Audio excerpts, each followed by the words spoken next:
तो hello friends, कैसे हो आप सब। आई होप आप सभी अच्छे होंगे। तो मैं एक आज वीडियो लाई हूँ जिसमें मैं बात करूँगी एनाटॉमी एंड फिजियोलॉजी, जो कि एक बहुत ही इम्पॉर्टेंट सब्जेक्ट है। जो ये रहा मेरा बुक, ये मेरे पास जो बुक है वो टोटोरा की है, एनाटॉमी एंड फिजियोलॉजी की, जो एक मेडिकल फील्ड के लिए एक बेसिक सब्जेक्ट होता है। या तो बीएससी नर्सिंग हो, जीएनएम हो, फार्मेसी हो, या फिर एमबीबीएस हो, बीडीएस हो, कुछ भी मेडिकल फील्ड में हो, एनाटॉमी एंड फिजियोलॉजी सब्जेक्ट होता ही है फर्स्ट ईयर में। तो आज हम लोग देखेंगे कि जो एनाटॉमी एंड फिजियोलॉजी है उसमें क्या क्या पढ़ा जाता है सब्जेक्ट में। तो इसमें 11 सिस्टम्स होते हैं। 11 सिस्टम्स होते हैं जो उसमें पूरा बॉडी, ह्यूमन बॉडी का पूरा सिस्टम आ जाता है। तो देखते हैं, ये चलिए, ये मेरा टोटोरा का बुक है जो कि बहुत ही अच्छी बुक होती है।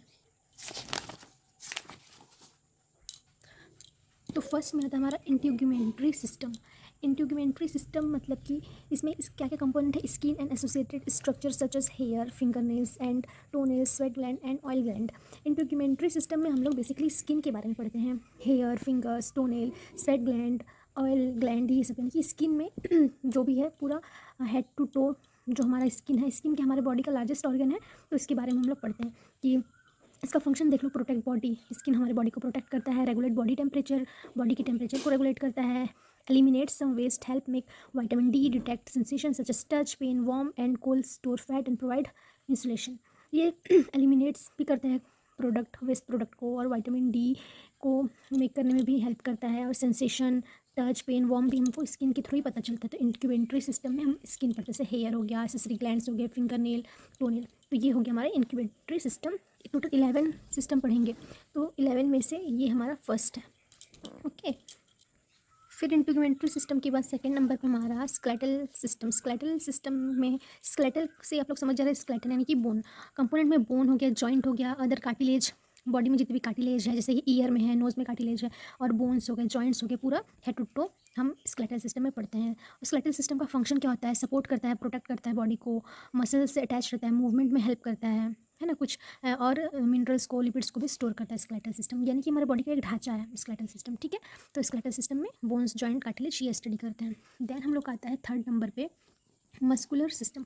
मस्कुलर सिस्टम का कंपोनेंट क्या है, skeletal muscle tissue, specially muscle usually attach to bone. Muscle यानी कि बॉडी में जो मसल है, मसल बोन्स के साथ अटैच रहता है। बॉडी का जो हमारा वेट है वो ज़्यादातर मसल की वजह से ही आता है। ठीक है, इसका फंक्शन क्या है, ये भी बॉडी को मूवमेंट कराता है, वॉकिंग में पोस्चर को मेंटेन करता है, हीट प्रोड्यूस करता है। मसल देखो, सेल से क्या बना हम लोग का, टिश्यू, टिश्यू से क्या बना, ऑर्गन, यही सब ऑर्गन मसल से बने होते हैं। जैसे कि कार्डियक मसल हो गया, है ना, कार्डियक मसल यानी कि हार्ट का मसल अलग होता है। बाइसेप्स, ट्राइसेप्स, ये सब क्या है, मसल्स है। तो मस्कुलर सिस्टम में हम लोग मसल्स के बारे में स्टडी करते हैं। देन हमारा आता है नर्वस सिस्टम।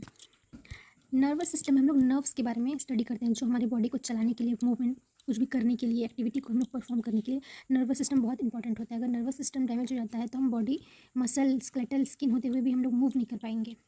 ठीक है, तो कंपोनेंट क्या है, brain, spinal cord, nerves and specially sense organ such as eye, ear, यानी सेंस ऑर्गन हमारा काम नर्वस से ही करते हैं, नर्व से ही सेंस ऑर्गन काम करता है। ठीक है, तो इसका कंपोनेंट है ब्रेन, स्पाइनल कॉर्ड, नर्व्स, इस सब के बारे में हम लोग नर्वस सिस्टम में स्टडी करते हैं। तो फंक्शन क्या है, generate action potential, nerve impulse, जैसे कि मैं भी बोली, कोई भी एक्टिविटी करने के लिए इंपल्स सेंसेशन होता है, जिसके थ्रू हमारा ब्रेन ऑर्डर देता है हमको कुछ काम करने के लिए। जैसे हम हाथ उठाना है तो ब्रेन सेंसेशन नहीं होगा, ब्रेन ऑर्डर नहीं देगा, तब तो हम हाथ हिला नहीं सकते।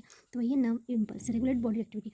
ठीक है, ये सब हम लोग क्या किस में पढ़ते हैं, नर्वस सिस्टम में। ठीक है, फिर हमारा आता है एंडोक्राइन सिस्टम, फिफ्थ नंबर में। एंडोक्राइन सिस्टम में हम लोग क्या पढ़ते हैं, जनरली एंडोक्राइन सिस्टम में हम लोग ग्लैंड्स पढ़ते हैं। जैसे कि इसका कंपोनेंट क्या है, हार्मोन प्रोड्यूसिंग ग्लैंड्स, जो कि हार्मोन प्रोड्यूस करता है, जैसे pineal gland, hypothalamus, pituitary gland, thymus, thyroid gland, parathyroid gland, adrenal glands, pancreas, ovaries, testis, ये सारे जो हैं ग्लैंड्स हैं, और ये ग्लैंड्स हार्मोन प्रोड्यूस करते हैं। And hormone producing cell in several other organs. Endocrine system में हम लोग क्या पढ़ेंगे, हार्मोन प्रोड्यूसिंग ग्लैंड पढ़ेंगे, and also hormone producing cell जो अदर अदर ऑर्गन में प्रेजेंट है, ये सब पढ़ेंगे। अब हार्मोन का कितना इंपॉर्टेंट होता है हमारी बॉडी में, आप लोग जानते ही हैं। फंक्शंस क्या है इसका, regulate body activity by releasing hormone, chemical messenger transport in blood from endocrine gland और टिश्यू टारगेटेड ऑर्गन। हमारी बॉडी की एक्टिविटी को रेगुलेट करता है और मैसेंजर का भी काम करता है। जैसे कि ओवरी हो गया, ये हमारे ओवम को सिक्रेट करते हैं, तो हार्मोन के थ्रू ही होगा। हाइपोथैलेमस हो गया, पीनियल ग्लैंड, थायराइड ग्लैंड, ये सब सारे हार्मोन सिक्रेट करते हैं, जो हमारी बॉडी को, बॉडी के लिए बहुत इंपॉर्टेंट होता है हर चीज़ के लिए। टेस्टिस जो है वो भी हार्मोन सिक्रेट करता है। ठीक है, तो ये सारे चीज़ हम लोग एंडोक्राइन सिस्टम में पढ़ते हैं। देन आता है कार्डियोवास्कुलर सिस्टम, यानी कि हार्ट, हमारा बॉडी का धड़कन। तो कंपोनेंट है blood, heart, blood vessels. Cardiovascular system में हम लोग बस हार्ट ही नहीं पढ़ते हैं, ब्लड भी पढ़ते हैं और ब्लड वेजल्स भी पढ़ते हैं, ठीक है। इसका फंक्शन क्या है, हार्ट कैसे पंप करता है, ब्लड वेजल में ब्लड कैसे फ्लो होता है, ब्लड का क्या क्या कंपोनेंट होता है, हार्ट कैसे काम करता है, ब्लड पूरे बॉडी में सर्कुलेट कैसे होता है, ये सारा आर्टरी क्या है, वेंस क्या है, ये सारा चीज़ हम लोग किसमें पढ़ेंगे, कार्डियोवास्कुलर सिस्टम में, जो कि बहुत ही इंपॉर्टेंट होता है, ठीक है। आप लोग अगर मेरे चैनल पर नए हैं तो प्लीज़ मुझे सब्सक्राइब कीजिएगा, सपोर्ट कीजिएगा, और एक एक सिस्टम का, हर एक सिस्टम का मैं डिटेल में आप लोग को टॉपिक वाइज मैं वीडियो बनाऊंगी। अभी बस हम लोग सुपरफिशियली 11 सिस्टम का देख रहे हैं कि कितने सिस्टम होते हैं, ठीक है। देन आता है हमारा लिम्फेटिक सिस्टम, जो कि इम्यूनिटी से रिलेटेड है, ठीक है। तो कंपोनेंट है देख हमारा जो लिम्फेटिक सिस्टम है, ये अगर अफेक्ट होता है तो हमारा इम्यूनिटी भी गड़बड़ाता है, ठीक है। लिम्फेटिक सिस्टम समझ लो इम्यूनिटी के लिए होता है, ठीक है। कंपोनेंट है lymphatic fluid and vessels, spleen, thymus, lymph node जो हमारे पूरे बॉडी में फैला रहता है, tonsils, cell and that carry out immune response, B cell, T cell, ये सारे क्या है हमारा इम्यून वाले सेल्स है ना, B cell, T cell and others. तो लिम्फेटिक सिस्टम में हम लोग बॉडी में, इसमें हम लोग पढ़ेंगे कि ब्लड में प्रोटीन को कैसे रिटर्न होता है, फ्लूइड कैसे रिटर्न होता है ना। बी सेल, टी सेल कैसे बॉडी को प्रोटेक्ट करता है, डिसीज़ के अगेंस्ट बॉडी कैसे रिएक्ट करता है, कोई भी माइक्रो ऑर्गेनिज्म अगर बॉडी को अफेक्ट करता है तो हमारा बॉडी कैसे उससे बचाता है हमको, ये सारा चीज़ हम लिम्फेटिक सिस्टम में पढ़ेंगे, ठीक है। देन आता है रेस्पिरेटरी सिस्टम। रेस्पिरेटरी सिस्टम में रेस्पिरेशन से रिलेटेड पढ़ेंगे, यानी कि lungs, air passage way such as pharynx, larynx, trachea, bronchial tubes leading into out of the lungs. Lungs यानी कि हम जो ब्रीथ करते हैं, सांस लेते हैं, एक्सटर्नल ब्रीथिंग भी और इंटरनल ब्रीथिंग दोनों हम इसमें पढ़ेंगे रेस्पिरेटरी सिस्टम में। एक्सटर्नल ब्रीथिंग जो हम नॉर्मल सांस ले रहे हैं, ऑक्सीजन ले रहे हैं, कार्बन डाइऑक्साइड छोड़ रहे हैं, वो एक्सटर्नल, और इंटरनल ब्रीथिंग जो हमारे ब्लड में होता है, ठीक है। ऑक्सीजन लेना और कार्बन डाइऑक्साइड छोड़ना हमारे ब्लड में भी होता है, तो ये दोनों चीज़ हम लोग रेस्पिरेटरी सिस्टम में पढ़ेंगे, ओके। देन हमारा आता है डाइजेस्टिव सिस्टम, बहुत इंपॉर्टेंट। डाइजेस्टिव सिस्टम समझ में आ रहा होगा, डाइजेशन से रिलेटेड ऑर्गन्स जैसे कि लीवर हो गया, स्टमक हो गया, intestine, large intestine, small intestine, anus, salivary gland, oesophagus, ये सारा चीज़ हम डाइजेस्टिव सिस्टम में पढ़ेंगे, ठीक है। और डाइजेस्टिव सिस्टम में बॉडी कैसे फूड को लेती है, कैसे उसका डाइजेशन होता है, बॉडी में कैसे एब्जॉर्प्शन होता है, डिफिकेशन कैसे होता है, ये सारा चीज़ हम डाइजेस्टिव सिस्टम में पढ़ेंगे, ओके। देन है हमारा यूरिनरी सिस्टम। यूरिनरी सिस्टम यानी कि यूरिन से रिलेटेड, ठीक है, यानी कि हमारे बॉडी का वेस्ट प्रोडक्ट यूरिन के थ्रू कैसे आउट होता है, जैसे किडनी हो गया, यूरेटर हो गया, यूरिनरी ब्लैडर, यूरेथ्रा, ये यूरिनरी सिस्टम के कंपोनेंट्स हैं। उसका फंक्शन क्या होगा कि एलिमिनेशन कैसे करता है, यूरिन आखिर बॉडी में बनता ही कैसे है, वेस्ट कैसे निकलता है ना, ये सारा चीज़ हम, और बॉडी से अमोनिया कैसे निकलता है, अमोनिया यूरिन में कैसे चेंज होता है, ये सारा चीज़ हम किस में देखेंगे, यूरिनरी सिस्टम में। किडनी कैसे वर्क करता है, यूरिनरी ब्लैडर कैसे यूरिन को स्टोर करता है, ये हम किस में देखेंगे, यूरिनरी सिस्टम में, ओके।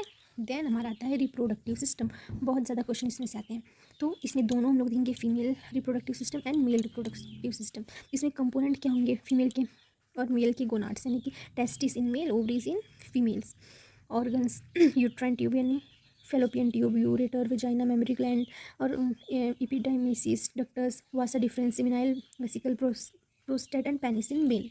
फीमेल और मेल का दोनों एक साथ दिया हुआ है, तो रिप्रोडक्टिव सिस्टम के कंपोनेंट ये हैं, ठीक है। इसका फंक्शंस क्या होगा कि ओवरी में ओवम बनता कैसे है, टेस्टिस में स्पर्म कैसे बनता है, और गोनाड्स कैसे जनरेट होते हैं दोनों में, मेमरी ग्लैंड से मिल्क कैसे प्रोड्यूस होता है, मेंस्ट्रुअल साइकिल कैसे रेगुलेट होता है बॉडी में, है ना। ये सारा चीज़ हम लोग किस में देखेंगे, रिप्रोडक्टिव सिस्टम में, मेल और फीमेल दोनों का।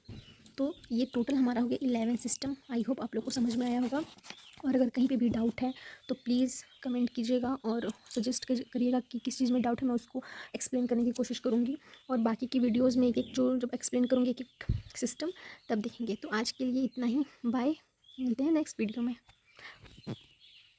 और प्लीज़ मेरे चैनल को सब्सक्राइब कीजिए, सपोर्ट कीजिए, ताकि मैं और अच्छे अच्छे वीडियोज़ ला पाऊँ, मोटिवेट हो पाऊँ, ओके।